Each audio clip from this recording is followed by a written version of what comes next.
Take note, it is always the weak ideas that escape political confrontation, aware that they cannot win over the strong ideas supported by the people and by history. I thank the Hungarian, the British, the Italian heads of government for having publicly defended freedom of expression. And I also thank the Belgian Prime Minister for having done the same, despite having a different political vision from ours. This is how it should always be. I greet the Edmund Burke Foundation through which this meeting is being held, and I want to quote Burke himself to begin my short speech. All that is necessary for the triumph of evil is for good men to do nothing. We live in particularly treacherous yet awful geopolitical season, and we can choose to do two things: act or stand by and watch. As always, it will be the sum of individual and collective actions that will decide the course of events, or that it will not do it at all.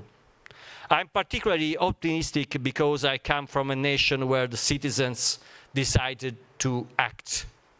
They got together, they supported each other, they fought loudly and kindly, and with their vote, they stopped a wind of eradication that was blowing fiercely.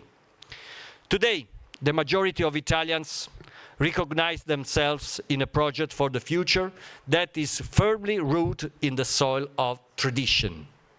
People and their common sense are the basis on which the thinking and action of a conservative party like Fratelli d'Italia is founded.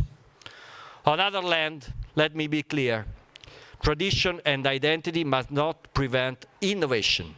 They must be its guide so that innovation does not lose the sight of the horizon, transforming from an instrument for achieving a social objective into an objective of itself.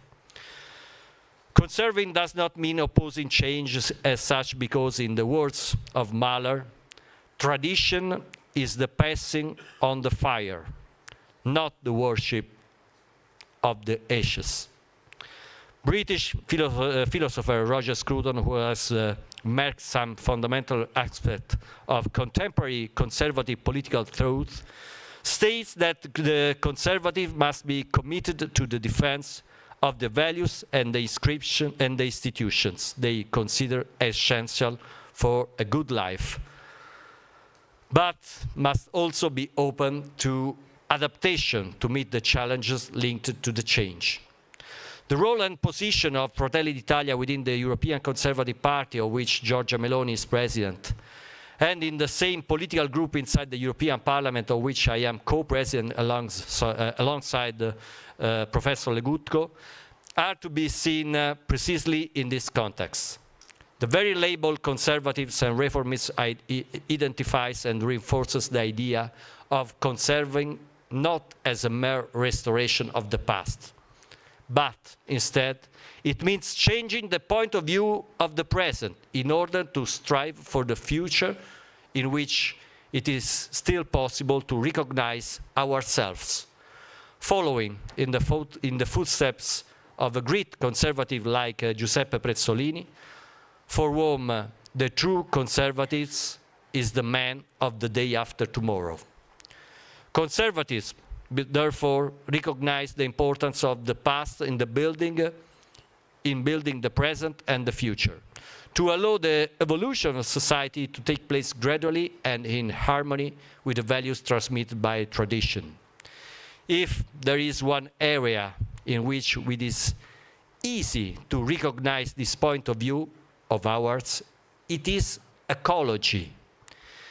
It is not coincidence that I use this word instead of much more fashionable term of environmentalism. In the etymology of ecology, there is the Greek word oikos, meaning home. For us, conservatives, caring for home can only be the reason for our political commitment. Home is the country we love. It is the family that guards home. It is the earth from which we draw the fruits that have fed us since the dawn of time. It is the creation for which we are grateful to God. That is why we strenuously fight against the environmentalist ideology raging in Brussels and beyond. A substitute for communism. It has the same materialist matrix and the same breeding ground. Love of the ideology on the one hand, hatred for people and their freedom on the other. Freedom of expression, freedom of economic enterprise, freedom to decide for oneself how to live, how to move from one place to another, and so on. And hatred for people, for life. Yet because fashionable left-wing environmentalists know how to fiercely fight for the life of an Alaskan seal, but they are completely uninterested in the fate of a life stored inside a woman's womb. This is why conservative ecology has a coherence that the red and green left will never have. We are not animals among animals. We are made in the image of God, and this commits us deeply to the preservation of all creation and all life. They seem like lovely and complicated truths, and yet they live with simplicity in the everyday life of our nation or our countryside. They are sentiments of ordinary people, those who go fishing, cultivate the land. I have always considered it an hateful paradox that those who go on holiday in nature once in a while, perhaps on a sailing boat or in a five-star hotel, dare to give lessons in environmentalism to those who have lived and worked in nature for centuries and for generations. Farmers, breeders, fishermen, and why not even hunters, men and women who defend nature every day because from it they source the food with which they feed their and our families. Other than Timmermans or Greta, let us honor the true ecologists.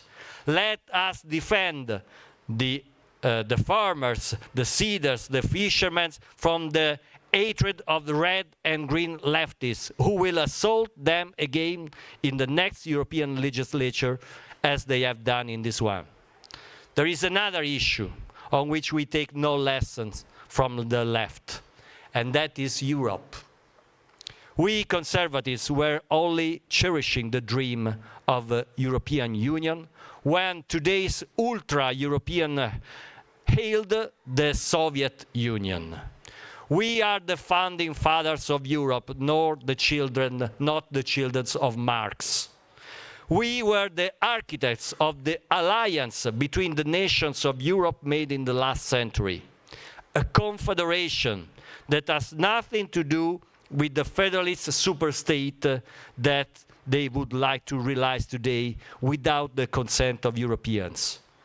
We will often hear in the days to come the orphans of the Socialist International argue for a United States of Europe, a rather Hollywood-style definition that reveals their plan to reduce the nations to mere territorial administrations.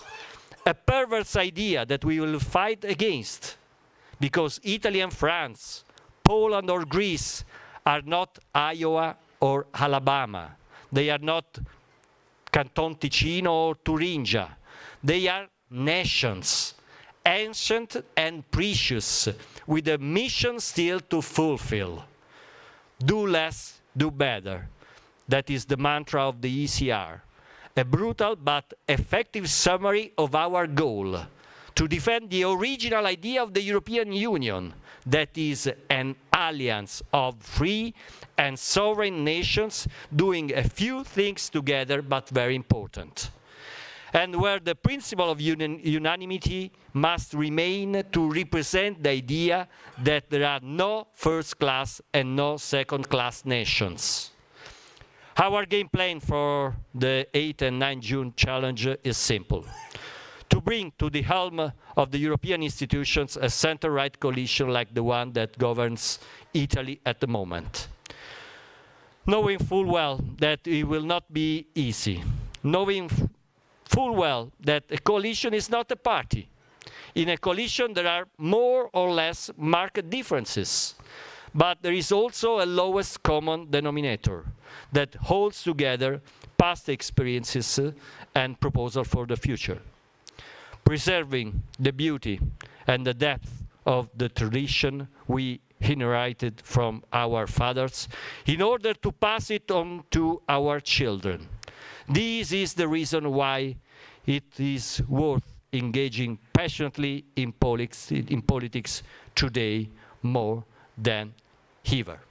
Thank you again, and God bless you.